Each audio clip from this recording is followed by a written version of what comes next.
Hello guys, good morning. कैसे हो आप सब लोग? आई होप सब अच्छे होंगे। मैं भी ठीक हूँ। और आज हम जा रहे हैं जल महलों की नगरी डीग महल देखने के लिए। आपको भी आज बहुत आनंद आने वाला है क्योंकि हम आपको महल दिखाने वाले हैं। तो चलते हैं जल महलों की नगरी डीग।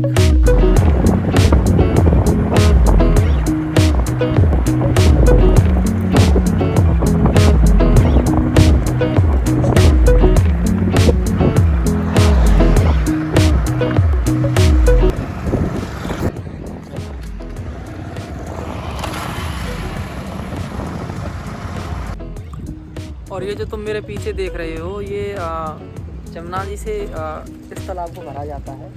और जो आप ये देख रहे हो, ये जो महल देख रहे हो, इन महलों के बिल्कुल जस्ट नीचे होके पानी बहता है और उधर की तरफ चला जाता है। इसलिए इन महलों को जल महलों की नगरी के नाम से जाना जाता है। अर्थात ये जो आप महल देख रहे हो, ये विश्व प्रसिद्ध, भारत की प्रसिद्धि नहीं बल्कि विश्व प्रसिद्ध जल महलों की नगरी के नाम से इस जल महलों की नगरी में जाना जाता है। ये देखो, हम आपको और करीबी से दिखाते हैं। ये देखो, ये जो जितने भी आप महल देख रहे हो, ये जो मेरे पीछे देख रहे हो आप, ये बिल्कुल नीचे होकर निकल रहा है इनके पानी। हाँ, फिलहाल तो पानी इनमें बहुत कम भरा हुआ है और जब बरसात का मौसम होता है तो बहुत ऊपर तक पानी आ जाता है इनमें। ये देखिए,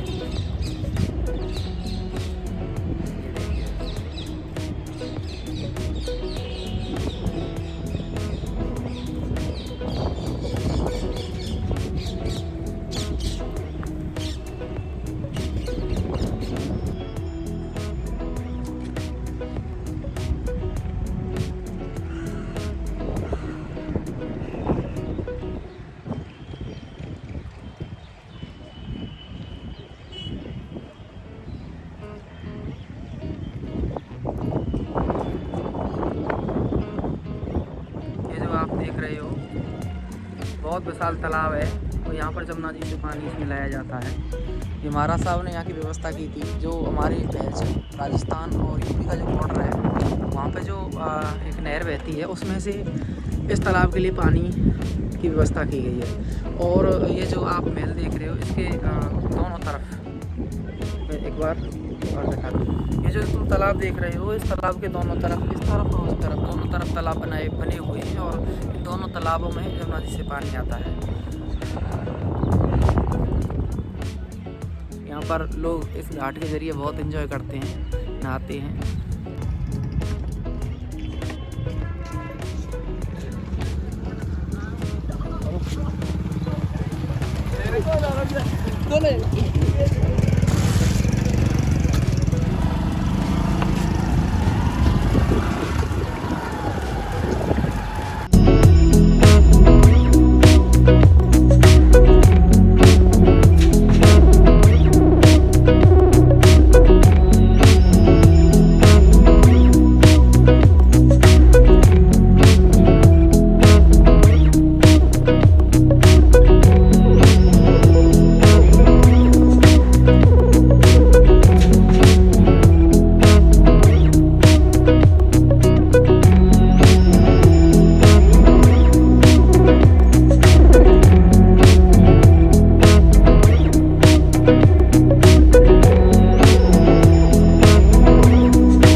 और हम पहुंच चुके हैं जल महलों की नगरी। मुख्य द्वार है, यहाँ पर ही टिकट मिलती है अंदर जो भी कुछ देखने के लिए। अगर आप आते हैं तो इधर मैं आपके लिए टिकट का विवरण भी दे दूँगा, कितने रुपए की टिकट आती है, कितने की नहीं। चलते हैं टिकट के लिए।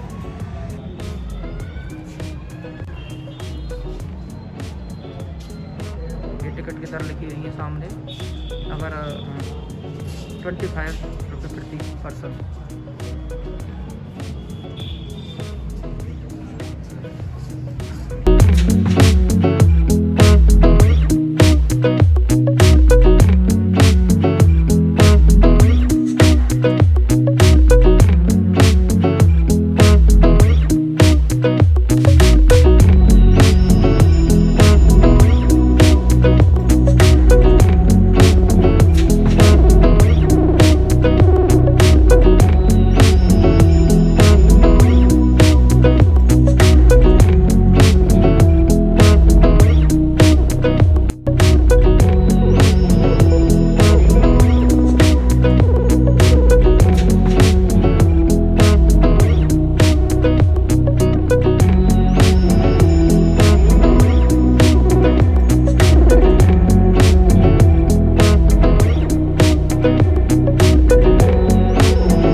ये जो अभी आप देख रहे हो मेरे पीछे जो ये जो झूला है, ये जो हमारी रानी साहिबा का झूला है, जो बरसात का मौसम होता था तो इधर ही हमारी रानी साहिबा इस पर झूला करती थी।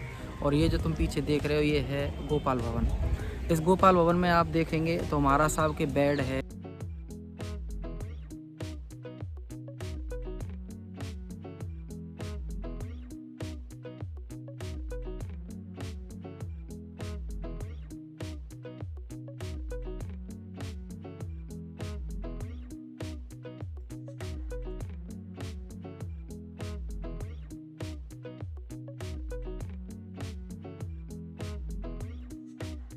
और ये जो आप देख रहे हो, ये जो मेरे पीछे लगे हुए हैं ये सारे ये फव्वारे हैं। डीक की बात करें तो यहाँ पर साल में 2 बार रंगीन फव्वारे चलते हैं।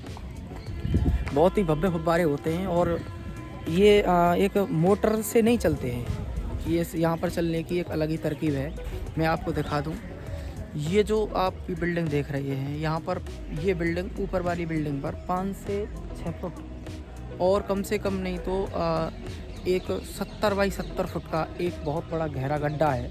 और उस गड्ढे में से ही वहाँ से पानी भर दिया जाता है, उसमें उस कुंड में पानी भर दिया जाता है। और वहाँ से ही ये जो जितने भी फव्वारे तुम देख रहे हो, जो डीक के फव्वारे प्रसिद्ध हैं, ये देखिए ये जितने भी फव्वारे हैं। और इधर बहुत सारे फव्वारे आप देख दे रहे हैं, ये सारे फव्वारे वहीं से चलते हैं। और नहीं तो आजकल जो फव्वारे चल रहे हैं उनके लिए मोटर लगी रहती है और मोटर से ही चलते हैं, लेकिन यहाँ नहीं। यहाँ पर वहाँ से ही प्रेशर चलता है और यहाँ पर काफ़ी ऊंचे तक फव्वारे चलते हैं। वहाँ क्या है, मोरियाँ बना दी गई हैं। उन मोरिये में एक कपड़े में कलर्स लेके और उस मोरी में उसको लगा दिया जाता है। अब धीरे धीरे कलर रिश्ता रहता है और पानी भी चलता रहता है। और इस प्रकार यह रंगीन फव्वारे, बहुत बेहतरीन फव्वारे देखने को मिलते हैं। हमारे यहाँ जो फव्वारे चलते हैं साल में 2 बार आपको ये फव्वारे देखने को मिलते हैं। एक तो फागुन के सावन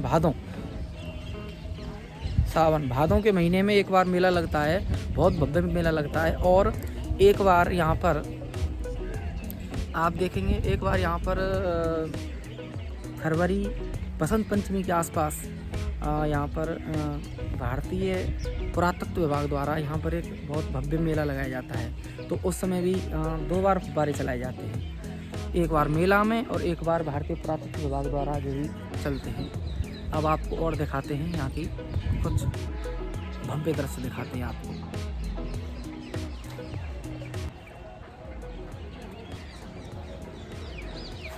चलते हैं अब और जगह।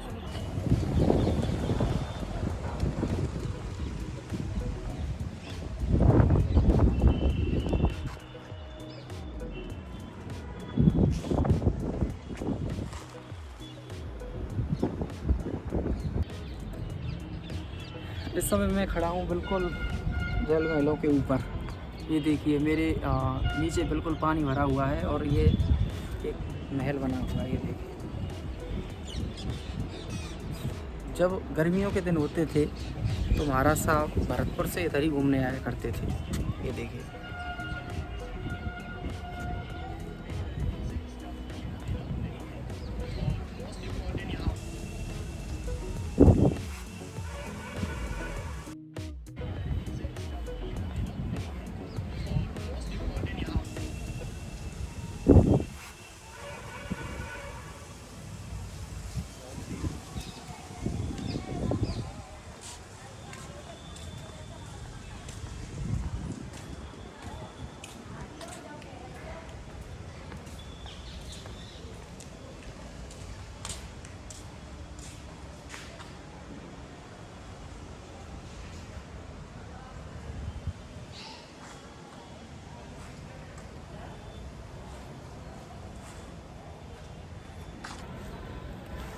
और अब हम पहुँचे हैं सूर्य भवन। ये देखिए, इस सूर्य भवन की विशेषता है, ये एकमात्र ऐसा डी के महलों में भवन है जो पूरा संगमरमर के भवनों से बना हुआ है। और ये इस महल की मैं विशेषता बताऊंगा। थोड़ा अंदर चलते हैं हम।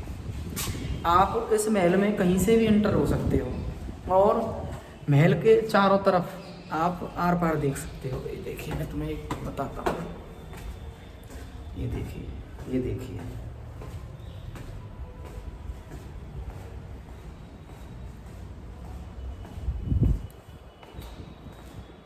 अब मैं इस महल के बिल्कुल बीचों बीच आ गया हूँ। ये देखिए, आप मेरे पीछे भी देखेंगे, वहाँ से भी खुला है। आप मेरे इधर देखिए, इससे ही खुल। ये देखिए, ये देखिए।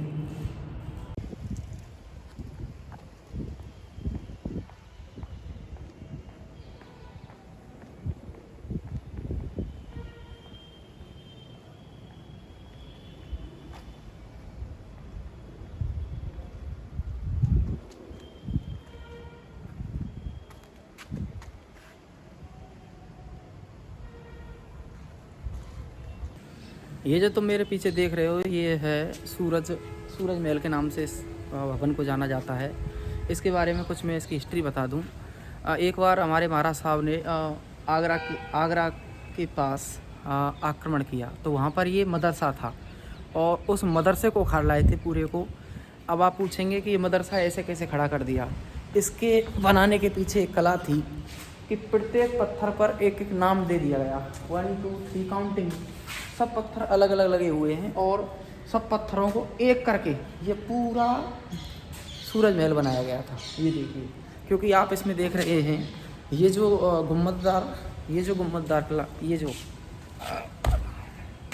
ये जो आप देख रहे हो, ये जो देख रहे हैं, ये मुग़लों की ही एक कलाकारी थी। मुग़ल ही इस पर ऐसे लगाया करते थे। तो हमारे महाराज साहब इसको उखाड़ लाए थे और इस डीग में आकर इसको स्थापित किया। फिर यहाँ इसको गेस्ट हाउस बना दिया गया था। ये था हमारा गेस्ट हाउस। ये देखिए, ये गेस्ट हाउस के रूप में बनाया गया था। अगर आप इसमें आकर बिल्कुल अगर 1% भी आवाज़ लगाएंगे तो इसमें इको आती है। ये देखिए, इस महल की एक खूबी रही है, इस महल में चारों तरफ से हवा आती है और आप देख रहे होंगे इसमें मेरी आवाज़ भी गूंज रही है, इको आ रहा है। तो इस सूरज भवन की बिल्कुल बहुत बड़ी विशेषता रही थी कि यहाँ पर आवाज़ गूंजती है। और आप देख रहे होंगे अगर किसी भी दिशा की आवाज़ चल रही है तो इस महल में ज़रूर आवाज़ आएगी। ये देखिए, इस महल की विशेषता देखिए, कितनी अच्छी विशेषता है। और ये जो आप देख रहे हैं, ये देखिए नीचे कितना बेहतरीन पत्थर लगाया गया है। और संगमरमर की आपको पता है एक विशेषता तो होती है कि ये ठंडा रहता है। तो गर्मियों के दिनों में इस सूरज भवन को गेस्ट हाउस बनाया गया था और इसमें बातें करते थे तो एक सुरीली आवाज़ की तरह बात आया करती थी। बड़ी अच्छा भवन था ये सूरज भवन।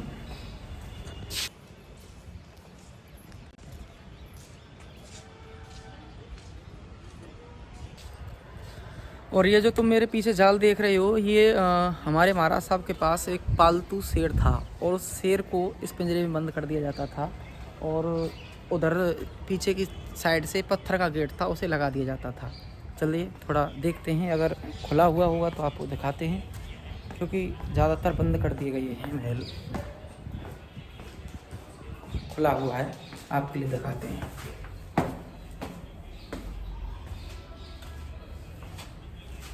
ये देखिए,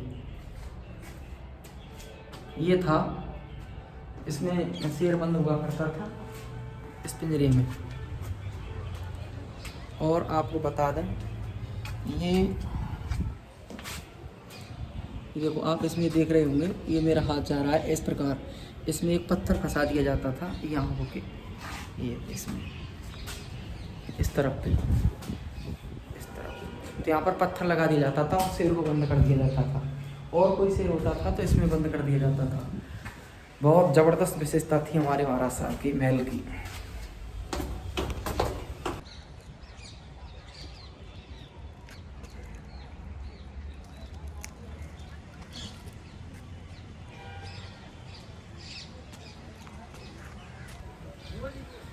ये जो आप देख रहे हो, इसे पजल बोलें या भूल भुलैया बोलें, उस नाम से ही जाना जाता है। इसकी एक विशेषता है, आपको मैं दिखाता हूँ। ये देखिए, ये जो आपको दिख रहा है, इसमें से पानी निकलता है इसमें, और पानी निकलता इसके जो जितने भी आप पजल देख रहे हैं, सब में से पजल निकलता हुआ पानी और इसमें ही अंदर प्रवेश करता था। ये देखिए, इसका ये विशेषता होती थी। उधर से वहाँ से पानी निकलता था और ये सब इधर से चलता और ये इधर इसमें ही एंटर होता था। बहुत ज़बरदस्त आपके लिए दिखाया जा रहा है। ये जो आप मेरे पीछे महल देख रहे हो, कृष्ण भवन के नाम से जाना जाता है। इस महल की विशेषता थी कि जो भी राजा साहब जो भी कुछ अपने केसों का निपटारा करते थे, वो इसी महल में किया करते थे। और गांव में जैसे भी कोई आपस में लड़ाई झगड़ा हो जाता था, तो गांव के जितने भी जो पंच आया करते थे, वो जो आप ये देख रहे हो पट, ये इस पर बैठा करते थे। और जो हमारे महाराज साहब थे, वो आपको बता दें, वो जो ऊपर महल के ऊपर जो दिख रहा है, उस पर राजा साहब बैठा करते थे। और यहाँ पर गांव के जितने भी पंच लोग आया करते थे और इस पर बैठकर वो सुना करते थे और महाराज साहब ऊपर से न्याय किया करते थे। ये जो आप देख रहे हैं 20 फव्वारों से युक्त यहाँ पर भी फव्वारे लगे हुए हैं और बहुत ही अच्छी न्यायिक विशेषता थी हमारे महाराज साहब की।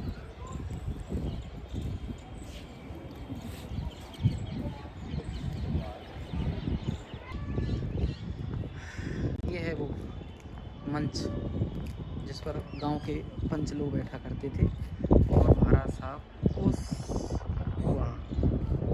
जगह पर बैठा करते थे। हाँ, एक ये गुम्बद बना हुआ है और एक वो गुम्बद बना हुआ है। इन दोनों पर महाराज साहब की सेना खड़ी रहती थी, सेनापति खड़े रहते थे और यहाँ पर गांव के लोग बैठकर अपनी समस्या सुनाया करते थे। और ये देखिए, यहाँ पर ऐसे ये लोहे के कब्जे गड़े हुए हैं और इनमें महाराज साहब के घोड़े बना करते थे। ये देखिए, अब चलते हैं एक अगली जगह पर।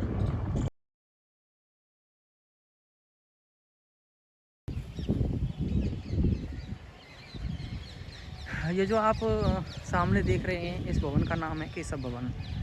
केशव भवन की बात बताएं तो आज से 5 वर्ष पहले इंडिया लेवल पर एक कंपटीशन हुआ था और उसमें हुआ था कि एक मौसमी भवन, अर्थात अगर बरसात के मौसम की बात करें तो सबसे बेहतरीन भवन कौन सा है पूरे इंडिया में। तो जो भी आर्किटेक्ट थे वो पूरे इंडिया में घूमे और घूमते जब यहाँ टीक के महलों में आए तो इस टीक के महल को प्रथम स्थान प्राप्त हुआ था।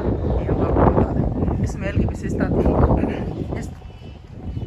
इस भवन के केशव भवन के चारों तरफ फव्वारे लगे हुए थे और महाराज साहब बीच में बैठ जाया करते थे। अब तो जो ये आप देख रहे हो, जो दीप तो वो लगा दिए गए हैं, ऊपर से छत तरक गई थी थोड़ा, इसलिए लगा दिए गए। तो इस भवन की विशेषता थी, इस भवन के चारों तरफ फव्वारे लगे हुए थे और गर्मी के मौसम में एकदम ठंडी हवा आया करती थी। और यहाँ पर बैठकर मुजरे हुआ करते थे। महाराज साहब बीच में बैठ जाया करते थे और इस जगह पर यहाँ महाराज साहब बैठ जाया करते थे और जो स्त्रियां होती थीं वो नृत्य हुआ करता था। हमने आपको बताया था कि इस महल के, चलो मैं थोड़ा, ये है वो केशव भवन जिसके चारों तरफ फव्वारे लगे हुए हैं और इधर एक तालाब बना हुआ है। मैंने आपको बताया था कि महल के उस तरफ और उस तरफ दोनों तरफ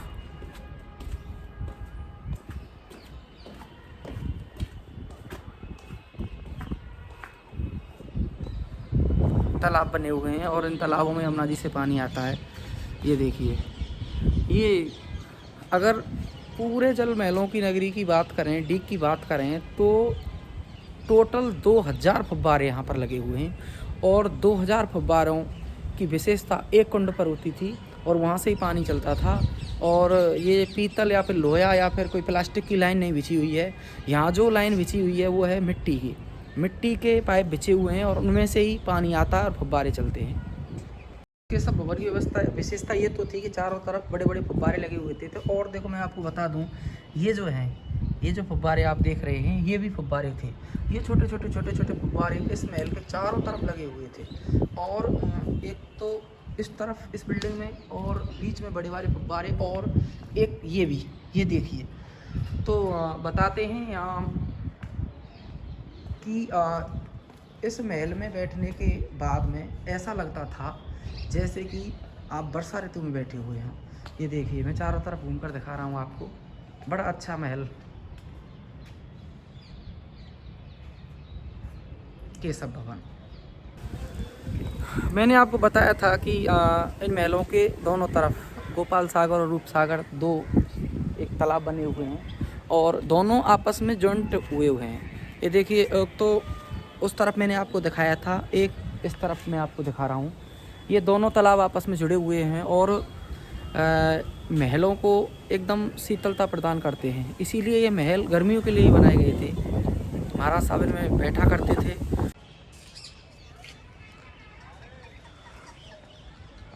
ये जो महल आप देख रहे हो, इस महल के अंदर अखाड़ा है। जो हमारे महाराज साहब हुआ करते थे, उनका एक बहुत बड़ा शौक़ था, वो मल्ल युद्ध में बहुत विश्वास रखा करते थे। अपने पास अनेकों पहलवान रखा करते थे और अनेक राजाओं को चैलेंज दिया करते थे कि हमारे पहलवानों से आप मल्ल युद्ध करवाइए। ये देखिए,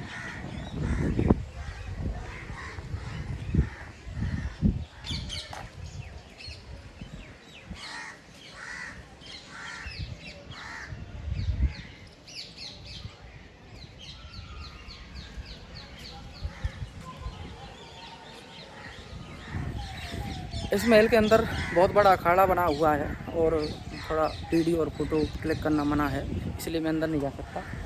और जब पहलवान कुश्ती कर लिया करते थे और पूरे धूल में रहा करते थे, तो उसके बाद ये जो कुंड बना हुआ है आप यहाँ पे देख रहे हैं, इस कुंड में नहाया करते थे। बहुत ही अच्छा कुंड बना हुआ है और इस कुंड के एक उस कोने में एक नाली लगी हुई है जो गंदे पानी को निकालती थी। और आप जो ये सीढ़ियाँ देख रहे हैं, ये जो सीढ़ियाँ देख रही हैं, इन सीढ़ियों के नीचे से इस कुंड में स्वच्छ पानी भरा जाता था। ये जो तालाब आप देख रहे हैं, इन तालाब में से। अब चलते हैं आगे की तरफ। ये जो आप देख रहे हो, ये है सावर भवन, जो कि गोपाल भवन के बिल्कुल जस्ट पास में बना हुआ है। सावर भवन, नंद भवन, गोपाल भवन, ज़्यादातर भगवान कृष्ण के नाम पर बने हुए भवन हैं। मैं इस भवन की विशेषता बताता हूँ।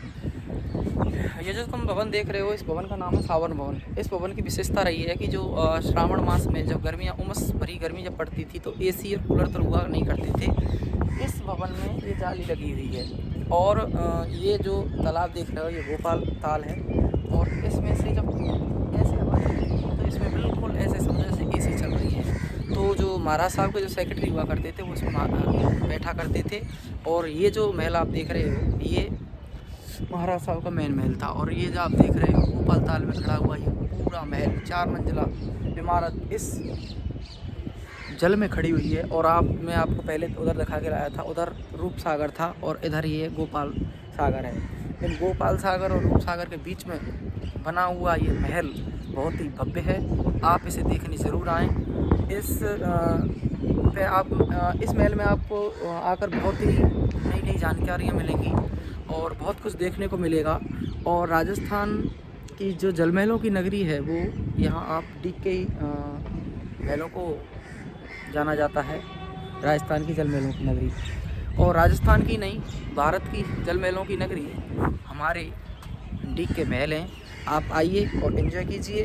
बहुत ही अच्छा टूरिस्ट पैलेस है, बहुत ही सस्ता टूरिस्ट पैलेस है। मात्र 25 रुपये इसकी टिकट लगती है, जो आपको अंदर संग्रहालय वगैरह वो दिखाए जाते हैं। और इन महलों की विशेषता है, जस्ट यहाँ से 100 मीटर दूर यहाँ पर बस स्टैंड है। आप भरतपुर से आएँ तो 35 किलोमीटर, आप मथुरा से आएँ तो 35 किलोमीटर, आप कोसी से आएँ तो 35 किलोमीटर, आप नदबई से आएँ तो 35 किलोमीटर। ये जो डीग है ये ऐसी जगह पर स्थित है, एक तरह से समझें तो हार्ट ऑफ भरतपुर। जो भरतपुर का हृदय है वो हमारा